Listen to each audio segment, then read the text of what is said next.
afternoon. Thank you. My name is Elizabeth Minkel, and I am the co-host of the Fansplaining podcast, which was born here at San Diego Comic-Con 2015. This is the 10-year anniversary. It's not a podcast anymore because my co-host last year became a priest. So that's it. It does happen sometimes. So. Priests can't podcast, is that like a commandment? Look, I'm going to text them right now.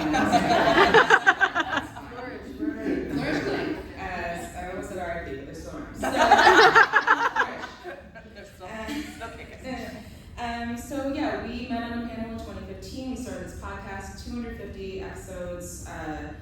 We've had several people on this panel have been guests. Hopefully someday the podcast will come back and the rest of you will come on. And now we're a long-form publication, analysis and reporting about Fandom. Just to introduce me very briefly, I'm a journalist. I've been covering fan culture in mainstream publications for 15 years now. New Yorker, Wired, Guardian, like a long list of publications. And I have a weekly newsletter called the Rec Center, which was a Hugo finalist. If you like fan fiction, highly recommend every Friday. Next week we will have our 500th issue, which is awesome. Probably doing literally nothing for it. We're gonna just note it. So thank you so much for coming. I'm so excited to talk to all of these extremely talented panelists, all of whom are extremely talented and accomplished. The way I like to do panels is we can introduce each of you and have a question for each of you, so it's not just like a row of bios. So I have Daphne first. So Daphne, you want to go first? Sure. Okay, so that's Daphne Olive. She came to the world of fandom relatively late in life, 10 years ago, and she found a little pirate show called Black Sails, one of the greatest shows ever made. One of the greatest shows ever made.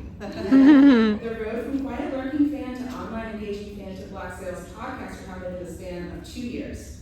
Formerly a jewelry designer, Daphne became a writer 6 years ago when the showrunners of Black Sails invited her to join the writing team for The Old Man in 2019, and then for Percy Jackson and the Olympians in 2020. All right. So Daphne, you were a fan podcaster. You were not like a fan fiction writer. You were not doing any kind of writing. And actually, I hear a little rustling noise. Is that just in my head? Sorry, that's my fidget. Okay, starting. Daphne, so you, and I don't think you did any writing at all, not even original, like fiction writing, right? I did not. Right, but you were a deep analyst of a show, which is a really specific kind of fan skill and creativity. And so I'm wondering how you found that transition into being on the fiction writing side from that analytical element, like breaking things down. Yes. Well, it started with a whole lot of imposter syndrome. And, which, you know, I know people can have a lot of things.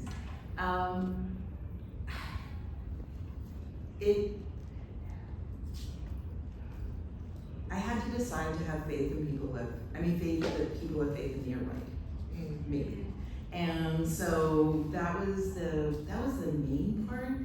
And then it was really a process of exploration because the invitation sounded something like, hey, let's see if how you analyze story and talk about story could become making story. And so I just said yes and was terrified. And so we have kind of collectively figured out what that means. And it involved a lot of listening, a lot of hanging out with people who've been doing this a long time, like Sarah Watson, who know a lot of the skills that are not the analysis part, or even, you know, figuring out how to turn analysis into story, but kind of understanding what I'm good at and what I'm not good at. Am I answering that question? But yeah, which I think is great for any type of collaboration, which I also didn't have a lot of experience with because I was a jewelry designer, so I mostly just sat alone in a room and designed stuff by myself. So that was also a learning process. And I don't know, I think that the analyzing did help me figure out certain things I'm good at, like really big picture, tracking themes, tracking sometimes made a part of the story that we're adapting that, you know, drives my fellow writers in the room crazy because I bring it up too much.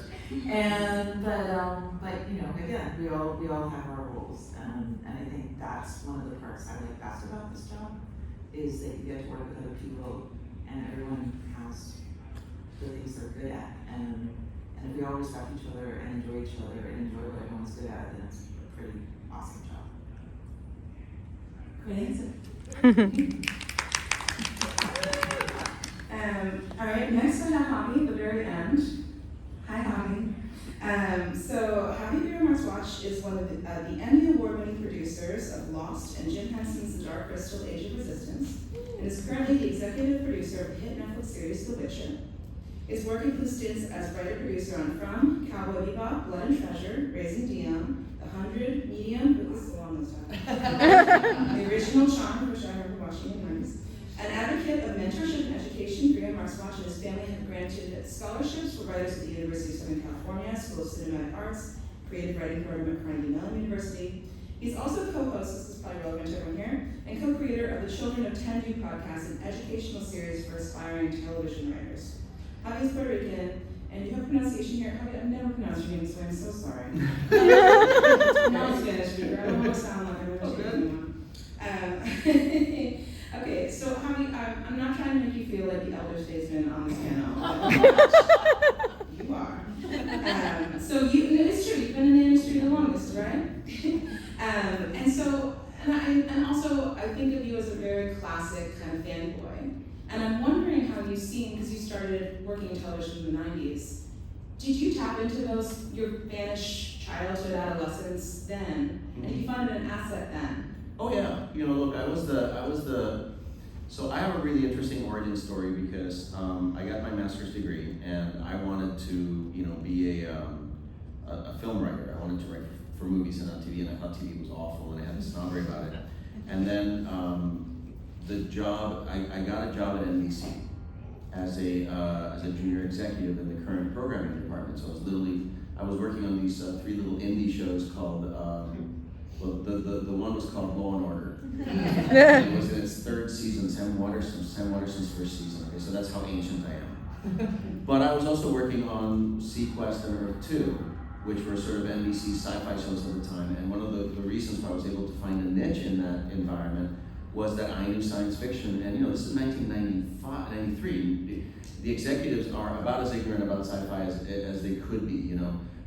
There was not a lot of sci-fi in prime time, and what there was usually was terrible. So I quickly became the person that they would go to. You know, like literally, some people would come in to pitch a sci-fi show, right? And you know, there'd be the vice president of the network, and you know, a couple of other, you know, people with high titles, and then I'd be sitting in a back corner, you know, and then like the people would pitch, and then like they would leave, and then like all of these people would look at me, and I'd be like. So that was sort of my role, and it literally became my identity as an executive. And then as a writer, I think aside from a single episode of Law and Order SVU that I wrote in the year 2000, all I've ever done is genre, because it's the only thing that I find interesting and fun and awesome, you know? So being a fanboy and being a creator, they're just the same, they're just a continuum for me. Very good follow-up. Do you find it's different now? Like a lot, you know, because you can't be the only fanboy in the room now.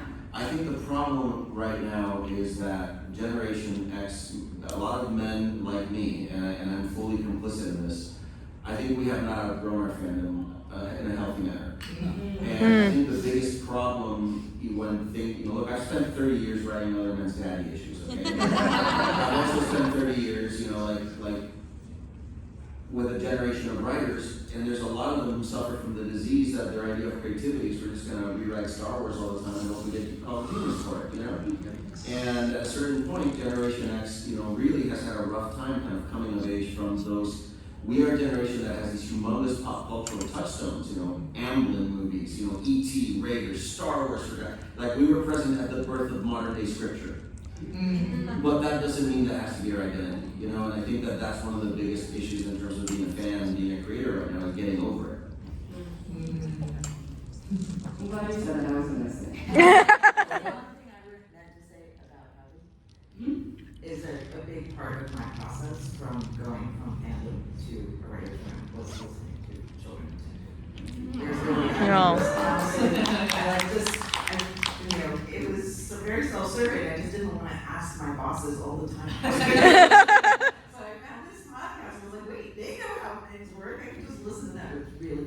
podcast. It's not really important. It's not as up to date as it could be because the industry's changed so much in the last 5 years, but it's still useful. Yeah. So useful. Okay, sorry, I say that in my post, but okay, Tessa, you are next. This is Tessa. Tessa Gratton is the New York Times bestselling author of The Queens of Innisfail, Lady Hotspur, and Strange Grace, as well as many YA and adult SFF books and short stories which have been translated into 22 languages. Their most recent work is the sexy epic fantasy The Mercy Makers and the novels of Star Wars The High Republic.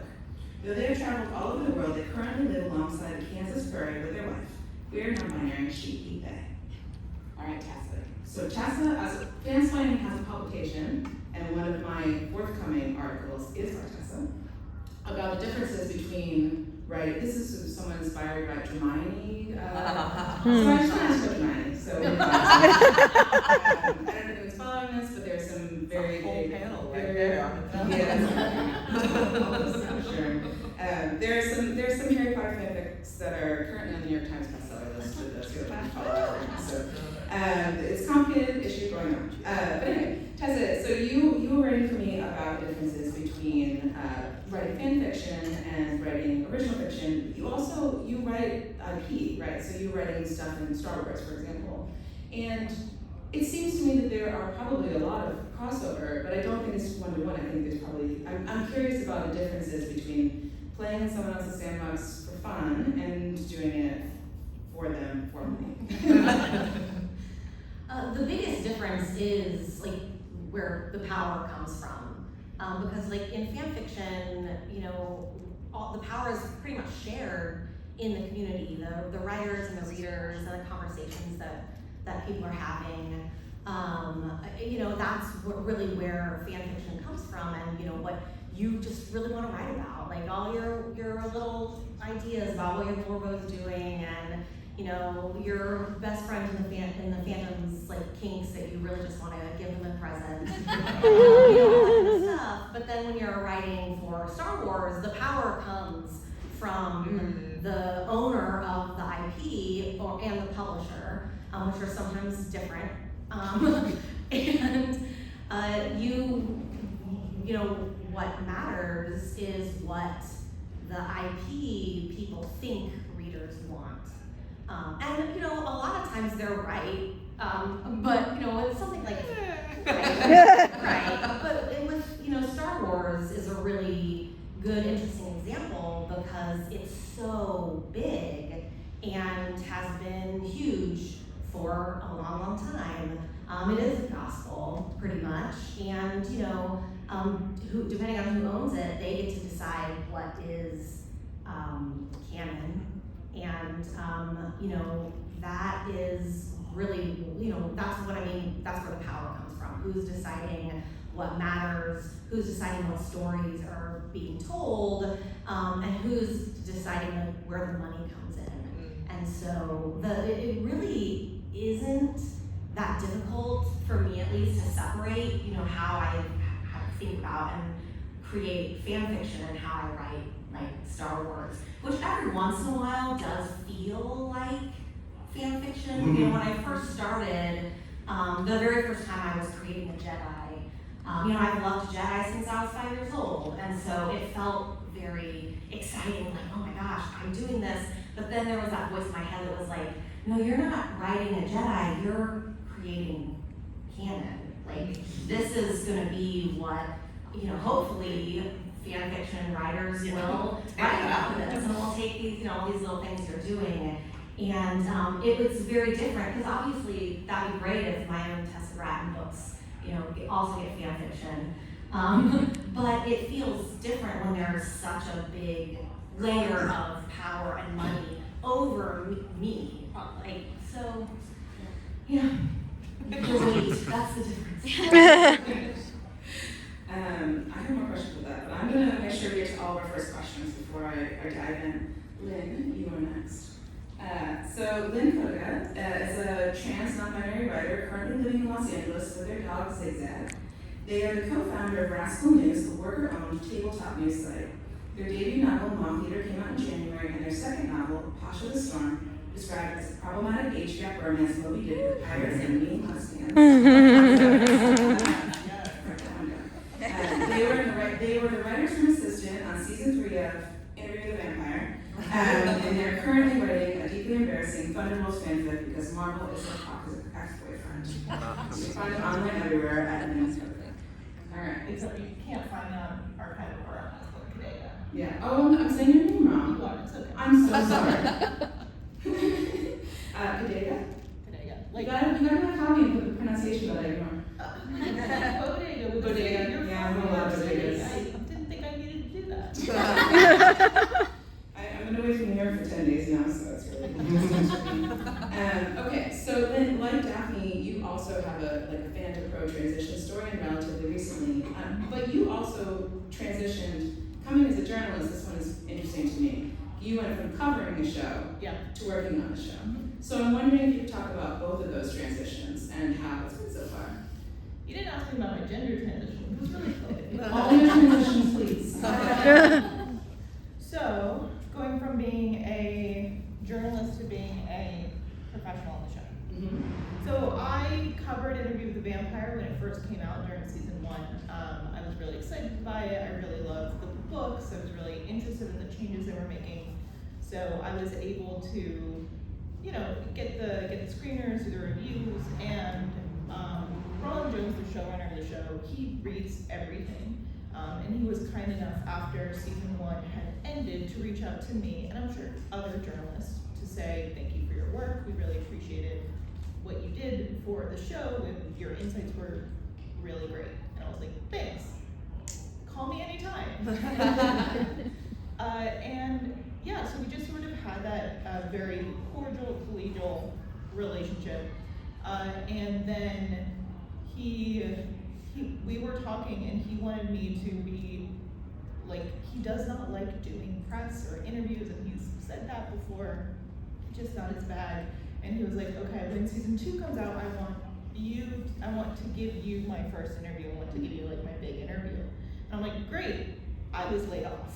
And I was like, I can, but I gotta tell you, I'll have to shop that around as a freelance writer. And unfortunately, with a lot of media outlets, they have staff writers that are doing those sorts of interviews, doing those previews. So even if I had this offer in hand, it wasn't going anywhere. And this was even after being a journalist for 4 or 5, maybe even 10 years. A while, being a journalist for a while and having those relationships with editors. And I reached back out to him and I'm like, thank you again for this opportunity. I can't find a place for it. Thank you again. And he was like, okay, no big deal. Do you want to come to the season 2 premiere? And I'm like, is water wet? So I went to the season 2 premiere and I met up with him after they did the screening, and we were both at the bar, and he was like, you want to move to LA? I was like, what are you talking about? You're out of your mind. And he was like, well, are you organized? And I'm like, yeah. And he was like, well, do you want to just move to LA in 2 months? And I'm like, what? So he was able to offer me the writer's room assistant job at a bar in New York City. And I was like, yeah, okay. So that was sort of the transition. It was a little weird, but it mostly came from the fact that I was, much like Daphne, thinking really hard about the shows that I loved with a passion and with a criticism that I felt genre work deserves. And it was really nice that Roland, again, a genuinely incredibly nice man, read all that work and responded to it. I think I would say too, I'm biased because this is also my fandom, but as a journalist, I think, and we've Fansplaining has had panels about this in the past, but it can be a fine line covering something that you're also a fan of. And I think that you were one of those rare examples of someone who's really in the fandom, but also very professional about it and asking the questions that fans want to ask. Yeah.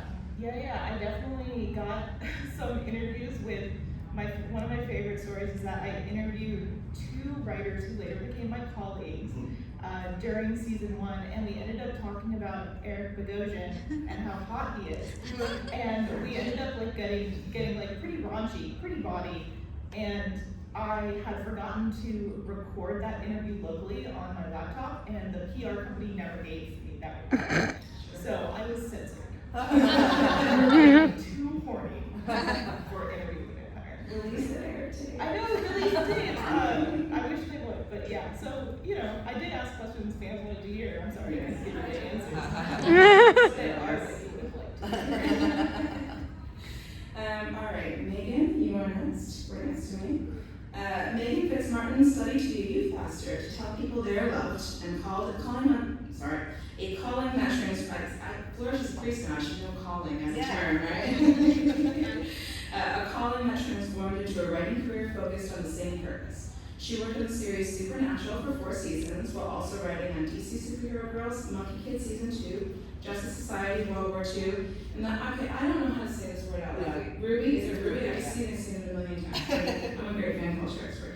Ruby versus Justice League movies. She is most recently known for her work in comics, writing Tim Drake's coming out story in Batman Urban Legends, and the critically acclaimed Tim Drake Gratton. Her creator-owned series, Mary Sue, comes out in October and is a love letter to fandom. My question for you, although I really want to hear about Mary Sue, so we should talk about this at some point, I think everyone on here, you have worked across the most mediums because you do these narrative podcasts and also you're on comics and Supernatural, the most fandomy show ever created. And I feel like I've been in fan creative spaces for a quarter of a century. Fans are very adaptable in a way I sometimes find that co-creators in variety mediums aren't. I'm wondering if your experience growing up as a fan and spending time in those spaces helped you work across these mediums, helped you look at characters across the mediums. Yeah, I think a little bit. As a fan and growing up in fandom culture, I just wanted as much time with my faves as possible. I didn't care how. I was like, whatever, give me the fan art, give me the fan bits, give me the, zines, whatever, give it to me. I wanted in any sort of interaction because I love stories so much. And so I both was engaging with mediums in a bunch of different ways, but I also was engaging with a bunch of different types of mediums in different ways. I grew up listening to audio drama, and there was not a big fandom for that at the time, and so it was a lot of well, fine, I'll just figure it out myself, and I'll find it myself. And I think that there was a level of learning the different mediums that I don't actually think is as common now. I think that in my experience, people sort of tend to stay in the mediums that they like, which is nice for me because I get to meet new people every time, and they're like, oh, I didn't know that you've done anything before, but I like this one thing that you did, which is kind of fun. But I think it's because there's just there's so much now. But when I was growing up, the things that I loved did not have as many inroads and inlays, and so I sort of had to find it myself. Mm-hmm. And you think that your fanish past, go ahead, I'm leading you here. My fanish past led me to where I am today. I genuinely think that it did. I wouldn't be as invested in stories if it weren't for fandom, if it weren't for the GeoCities Doctor Who medicine ones. Thank you very much. That was great. Okay, our final panelist is Brent Lambert. Brent heavily believes in the transformative power of speculative fiction across media formats. As a founding member of FIYAH Literary Magazine, he turned that belief into action and became part of a Hugo Award-winning team. Currently, he has a novella, A Necessary Chaos, out from Neon Hemlock, and is part of the Black horror anthology All These Sunken Souls. He also recently was in the exceptionally gay anthology Incredible Tale, get ready, I Want That Twink Obliterated. As with most favorite members of the X-Men, you'll get different answers every time. So the only question I have for you is your favorite member of the X-Men. Yes, And that's Today is definitely magic. Feeling honored every day. Yeah, well, not every day, but today especially, yeah. You said every time you Every time you're right. But she's always in the back of my head just a little bit. Okay, so Brent, you have been talking a lot on social media the last few weeks about how SDCC in particular was part of your creative journey, and so I'd love for you to share that with the audience. Yeah, so this is a huge moment for me personally, and the reason is 10 years ago, I had been living in California for a year. Now, I had a lot of dreams and not a lot of knowledge, and the biggest example of that is that I moved to San Diego and did not know Comic-Con was happening here. So I moved here, a year into living here, I have a friend of a friend who is like, oh, well, I could actually badge. Do you want to go to Comic-Con? And I'm like, that's here? What? So yeah, of course, I'm gonna go. But small problem, I am so broke. I am ramen every day, 7 days a week broke. So at the time, I was living about 20 minutes from the convention center. I'm so broke, I can't even afford an Uber ride to get down here. So I had to swallow a lot of pride. And if you're an older sibling, you know how much this hurt. I had to call my little brother and ask him for Uber money. I was like, I just need to get down there. I feel like this would be like a big moment for me. And in credit to him, and you know, this was a moment where he could have gave me crap, but he decided to actually show me a lot of love. And he was like, you don't need to tell me why. Here's the money. Go have fun. I know this is gonna be big for you. I have so much faith in you. Like, I know you want to be a creator, so like go out there and like, you know, have fun. And so I came out here and I just saw all this creativity, creators, like people up here, and I just got so inspired, and I decided right then and there, I was like, I'm gonna do this. I'm pursuing it. I'm gonna make it happen. I don't care how I gotta make it happen. And I gave myself a little caveat too, to give myself a little push. I was like, it's my first time I got a free badge. I'm never paying for this thing. And so literally ever since, I've either had friends help me out, or at the time when I had an agent, she helped me out, or in this case, finally I'm on the panel. So yeah.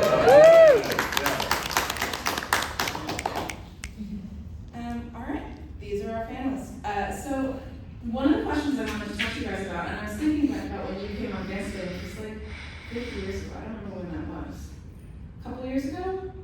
Don't worry about it. I remember you were talking about like how you used to do X-Men like role playing when you were like a 12-year-old or whatever, and you just got assigned whatever character. Do you remember talking about this? I do. You know what? Oh, okay, yes. You were I saying that, remember like- now. I had to think back to AOL days. That was a while ago. Sorry, go back. But you were saying that you would just get assigned whatever character people didn't want to do, right? Yeah. So when I came into like fan fiction at first, it was like the AOL days. You had the message boards, and there would be group sites where people, and a lot of them were really toxic, but a lot of guys would come together, and we would like do these group websites, and we tried to treat it like an actual comic company. So if, like, say for instance, I wanted to write X-Men or whatever, well, if someone else already called dibs on Magneto, I couldn't use Magneto. And I was surrounded by a lot of, like, very, like, bro-ish white guys who, like, immediately this gay little black kid comes in and wants to start playing in the sandbox. They're like, okay, well, you can only have Marrow, and you can only have Leech, and you can only have Artie. And so I was like, well, fine, I'm gonna take Marrow, Leech, and Artie, and I'm gonna blow you guys out the water. And, you know, so that was kind of, yeah, so that's what would happen in my fan fiction experience. I didn't really have control of everything in the way that I think a lot of like fanfic writers today have. They don't have to like really collaborate, whereas I was kind of forced to collaborate with people that weren't the best. But Okay, I didn't think you were a farmer, but the reason I wanted to start there is because I wanted to ask about collaboration. And like, I found that story so interesting when you told it on the podcast, because it was kind of like, you were doing things that feel a little professional, right? You were getting assigned a character, and I gotta do this arc or whatever, I'll do it, you know? And so I'm wondering if anyone else has had any experiences like that, or things within their collaborative creative work in fandom that have influenced their professional work. Oh yeah, I also RP'd. Not on AOL though, in a much more embarrassing location, the Neopets fan. I did some Lord of the Rings stuff there. And probably one of my first Mary Suits, now that I'm thinking about it. That was absolutely like, it was Arwen's twin sister, like it was the most deep like Mary Suit to ever exist. And it was very similar to what you're talking about. I also recently listened to a podcast that talked about the Warrior Cats fandom that sounds very similar, that like is you know, more I know that current, podcast. even now, it's still happening. And I look back on that very weird time fondly, because it does give you a lot of tips and tricks to be collaborative. Like it gives you a lot of tips and tricks on how to like engage with people that comes from different life experiences than you and comes from different sort of parts of the planet, maybe different cultures from you, and having to learn how to communicate in a really positive manner, in a really like understanding manner. That's being in a room, that's working with editors, like that was such a useful skill set that I'm always very encouraging of other people to engage with in fandom culture. Is there are so many people who what brings you together is this love of something that's so powerful. That's so powerful, and it makes it to where you're like, I'm willing to maybe overlook some certain things about this person that if I had met them on the street, we probably wouldn't be friends. We probably don't know if I'd like this, but it meant that for a lot of folks, at least that I met or came across with, I was like, oh, but we like this thing, so obviously we're going to be on the same page about this. And we weren't, but I wanted to get to that space because I loved this thing so much. So I think that it gave me skills early on in terms of how to collaborate and how to really work together with people and how to really like listen to people in a way that I don't know I would have gotten that lesson at any other place.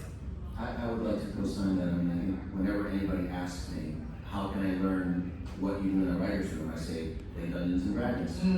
Yeah. Because Okay, now I'm gonna do that anymore. I'm sorry? The new 5th edition's terrible. You know what, I just roll a d20 and tell a guy what I want to do. That's how I've been playing it since 1981. Like, I looked at that, even the slim 1991 rule, the 81 rule book, and I was like, no, I'll just roll this. And then roll whatever die he tells me to roll. It's actually quite easy. No, but listen, it literally is, you are there with a bunch of people, or whatever RPG you're doing, and you are collaborating and creating a story together. You know, and you don't all have the same agenda, because some of you are rogues, some of you are wizards, some of you are thieves, you know, some of you are magic users of some sort. So it actually is collaborative storytelling in a very pure form, and it teaches you how to sit with people for 10 hours in a room, and you all stink, and you're all drinking Mountain Dew, or whatever, you know, energy drink, or trendy flavored water it is, and you're coming up with a story. It's pretty simple.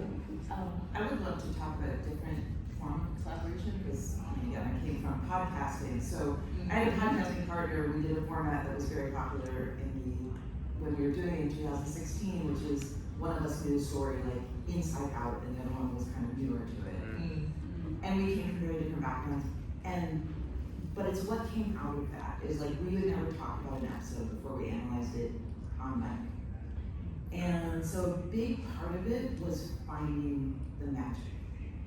And that's why we didn't do it. We never talked about anything beforehand, because we knew that in the moment, when we agree, when we disagree, when we have completely different ways of seeing something, there's always this magic moment that happens where you convince each other, you don't convince, it doesn't matter. Like, but something happens where the two ways of thinking and seeing collide, and it really is, it's creating something new. And so what we try to do is we actually try to do that with our fans as well, with our listeners. And so we try to find ways to incorporate them through Twitter, through emails, through whatever, to incorporate their ways of seeing the show that we're talking about, Black Sails. You all should watch it. And then, but it was like, interestingly, really, I feel like a really good precursor to working with other people in story, because that's actually what I'm always looking for. I'm always looking for this place where, like, I was just listening to a podcast, I was just listening at the panel that Javi and my friend and coworker Sarah, and they were talking about people coming from different places and different voices and all that. And like, for me, what that is that you have these moments where it's just like, everyone's different opinions actually does create something beautiful and new. And those are the moments in a writer's room where I think you're really creating something that's going to inspire the people who are going to watch the show and making it eventually. And I feel like that's what we're always trying to do with the podcast. We're always trying to delight people, and not in a self-serving way, like really delight, because we were coming from a place of love and delight ourselves. I'm aware that we're, do people in the audience have questions? Okay, so I have questions. Maybe you have one from the audience. Okay, well, not yet, but okay. There's one question. It's just you. No one else can say. Okay, so my next question, and maybe Lynn or Tessa want to jump in on this one first. So Fansplaining Views sort of panel, Javier was on it, talking about, it was called Listening to the Fans, and it was like, you come from Fandom, now you're in your writer's room, and how reactive should you be? Should you be like thinking about every single fan reaction in advance, because you know how fans think, right? And so I'm curious, this isn't exactly that question, but obviously you know how fandom is, you've been in it, maybe you're in it now, not for your own shows or properties or whatever. How does that inform creative choices you might make, or the way you think about your creative work, the idea of kind of knowing what it's like to be on the other side, if it does at all? I mean, I don't know putting you on the spot, but I'd love to hear from you both. Sure, yeah. So Interview with Lambert is very wrapped our writer's room in early spring. We, as a fan, I was always like interacting with the writers as someone who really loves these books and this property, but we do not think about fandom very much. We don't think about fandom in a way that would impact our decision making. We always rely on the story to come out as it needs to come out, and hopefully the fans will follow that story. So while we respect our fans and really love having a fandom, and we're very grateful for it, it's not something that dictates the work that we do. I can just say a side note, Ron, like talking about this in interviews has literally inspired me as a fan fiction writer. It's like, I'm like, what if I get yelled? And I'm like, no. You can say it, just do it, you know? Yeah. Yeah, you can tell them that. You can tell them that. Thank you very much. I'll text them. Yeah. Tessa, did you want to add anything? Or you don't have to on this question. I mean, it's pretty much the same. Yeah. All of the interaction or thinking about fans, particularly when it comes to Star Wars, tends to be after the bulk of the writing is done. And I've been working on a project, the High Republic is a really specific chunk of storytelling that was always going to be 3 phases and for a certain amount of time. And so most of the big story beats were plotted out from the beginning. And definitely, I will say that some characters survive until the end because fandom really latched onto them. And by the time we were getting to the points of deciding, who's gonna, actually make it, there were a few times where one of the writers would be like, we really cannot kill this character.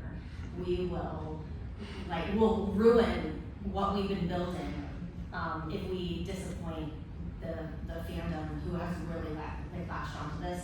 So in some of those kind of nuances, it did happen, but that's because of the length of the project and everything. So yeah. I guess in your case, it's a bit out of your hands because it is Right. at that level. I know Daphne and I were talking about this the other day. It seems like it's a little more in your hands in your role, and I know you are thinking about this. Oh, me? Yeah, you. Oh, yeah. Yes. We do, because we are adapting Percy Jackson. So it's very much an adaptation of the beloved book series. God, sorry, I'm saying exactly what you said, aren't I? Yes, I am made fun of in the writer's room as being the fans person. And I think it is partly me because I am the person most recently from a fandom background, but also, I don't know, maybe because it's children's books also, not that just children read it, and not that just children watch it, but there is something, it's a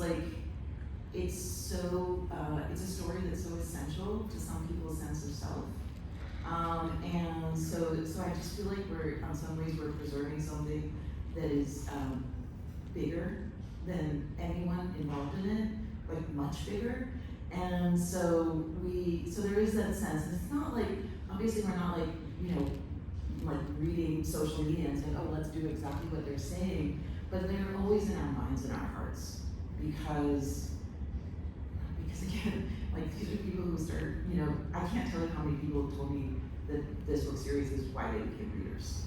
Or this book series is, you know, why, you know, they made peace with whatever sort of neurodiversity they have. Or, you know, it's just like, it's so important to people. It's just like, yes, we have to tell a good story. Obviously it's an adaptation. Obviously we have to adapt for television, books and television, and all of those things, but it's just like, it's a really, it's a sacred text for a lot of people. There's definitely a sense that like, I feel like you like have to walk the line, right? Like you have to walk that line. Always. Because I've known people who are like, or writers especially, who are like, well, I just don't think about it at all. And I'm like, what do you, but this is such a wealth of knowledge of like knowing what works, especially on short order shows now. You don't get always a chance to see how characters or have that chemistry, like different actors having the chemistry and things like that. There's so much that we don't have the time and space for anymore, that there is a level, there's a sort of cheat sheet sometimes to be able to go, okay, so like how is this being received? It does not mean that you, I think, exist within it, right? Like it doesn't mean that like this is gonna change the way that like anything, because I also firmly believe with these types of conversations that like, what some people sometimes call fan service is just reading comprehension. Like, there's so much of it where I'm like, oh, well, you're putting these two characters together because they blah, blah, blah, blah. Yes, because at the beginning of this, that was the plan, and this is a slow burn. Like, there is a level to which sometimes I'm like, it's not fan service. Like, you figured it out, good job. Like, you're gonna keep going with it. Like, that, I think, needs to be talked about more, I think, because it doesn't mean that you're only listening to what the fans say all the time. But knowing what characters work and what characters aren't, like what things are hitting within a fandom, what things are hitting within a story is always useful. It's always useful information. It's always useful to know like this is working or this doesn't. Or I don't. What you see that story as being is maybe not as interesting as what we want it to be over here. So like that is what fanfiction is for. Super grateful for it. That's like you can go in that direction. But we want to take it in this direction. I think is really valuable. I think fan culture is a buzz that is everywhere. Mm-hmm. When you work in things that are big genre projects, you cannot avoid it. Can you keep the opinions of fans out of the writer's room? Probably, but there's going to be at least one person in the writer's room who reads the social media and knows what's happening. It is going to happen, but it's not right. And I know the way fan culture influences the writer's room. So, I'm working on The Witcher, and I work on Cowboy Bebop and Shannara and The Dark Crystal, right?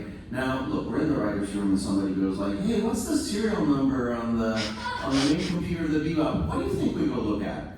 Yeah. Wiki. Yeah. Who writes the wiki? Oh my gosh, it's literally when you work on a big franchise property that has existed for a long time and has a series of novels, like the fans are practically in the room giving us the reference, Yeah. So ultimately, that's a very positive way that fan culture has affected this because we're more likely to get it right thanks to you. But also, it just goes to show, in 1993, when AOL first came out, and a showrunner talked to a fan, or, Aaron Sorkin got on Mighty Big TV and pissed off a couple people, that was like a huge deal. But everybody's in it. Yeah. And it's just a buzz and it's there. Yeah. And it's just something you have to deal with, and, you keep it from affecting the important creative decisions, but otherwise, The Witcher is huge, and all these things are huge. You're just in the soup, And also, it's not a crime. Like, story is a story, and that's the most important part. But it's not a crime to want to make people happy. I'm make sure we have time for our one question. I don't know, if you want to just say it and I'll repeat it back, maybe that's just faster. Thank you. Yeah, I'm curious because I feel like as somebody who's sort of been in the fanfic world a little bit, I feel like now, especially in marketing for books in the publishing world, fanfiction is really playing a much bigger role, I feel like, both with people who get their start in it and also like how you see books now marketed kind of with AO3 tags, like almost. I was curious if anyone had any interesting thoughts on that, like as writers, or also specifically how it might play into TV too, because I'm more on the book side of things. Okay, wait, let me quickly summarize in case Sorry, anyone that was a long didn't hear question. it. No. We're increasingly seeing people referencing fanfiction in the publishing world. There's this trend of like putting AO3 tags on books in a bunch of different genres. And the question is, do people have thoughts on that and about that affecting television as well outside of the world of genre? I think that,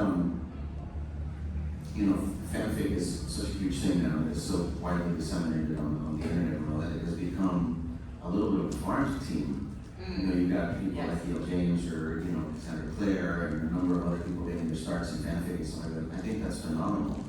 I think fanfic in general is great. And I encourage and applaud it because there's two things. One of them is if you want to be a professional writer, that's a really good way to get good because you're just constantly, most of these communities, you have a lot of incentive to write and people are giving you prompts and stuff like that. But also, I think that having a healthy amateur class of writers who genuinely love writing, and I don't mean amateur like who love writing, right? Actually, I find that it makes people respect the professionals a lot more because we've been where we're at, and it's like part of your psychology as a consumer of it. So for me, I think fanfic is awesome for a couple of reasons, including farm team thing. It's also like creates great respect for just the craft of writing. I think in terms of television, it's a little bit more difficult, because you're going to write a spec. If you're writing a spec script, you're just it could be fanfic, but I mean, I wrote a Xena reboot. It's a Xena fanfic, I wrote Dark Crystal fanfic. I just wrote it for money, So it is again like so much fandom. It is a buzz, and it has so many different benefits that it provides. Both to the community, the professional community, and those of us who are producing the work, but also to the community of writers. It's phenomenal. So there's some part of it that worries me though, and I'll say this being on the editorial side sometimes, I will see it where they try to force books to fit wedges and tags that they do not fit, and it does a disservice to those authors who, they're like, oh, we have to market it, oh, we have to get it out there, and then the book gets out there, and people read it with this expectation because that's how it was marketed to them, and then they read the book, and it's not what they thought they were getting, and then that backlash isn't on the marketing team, it's the author who has to pay for it. So that is my one concern, and that's not fanfic writers' fault at all. That's the industry's fault for not understanding what they're dealing with. But I have a lot more concerns. I do want to say that I have no problem with people taking their fanfic and scraping it and putting it out for traditional publishing. I have a huge issue with using Harry Potter as a marketing tool, especially considering the violent, transphobic shit that J.K. Rowling has pulled. Yes. It is absolutely unconscionable that traditional publishing is using Hermione as a marketing tool. That is deeply disturbing to me, and also might invite, more cultural cachet to be given to a woman who is responsible for legislation that kills people. So fundamentally, happy with fanfic. I literally said I'm writing one, but there's such a can of worms to be associated with an author like that and a fandom that huge, and it is irresponsible of traditional publishing to be working within those boundaries.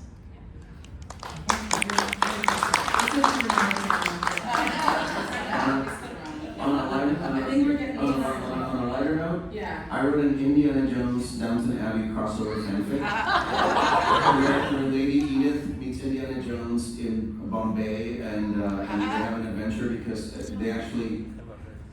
It's also an E.M. Forster and a fanfic, and it's a fantasy world because I did the math, and they could have actually met at the home of the guy from The Remains of the Day. So, it's on Tumblr. Okay. Of course. Not only is it on Tumblr, you can listen to Javi's special episode of Fansplaining if you're a patron, and you can hear him discuss this for like 45 minutes.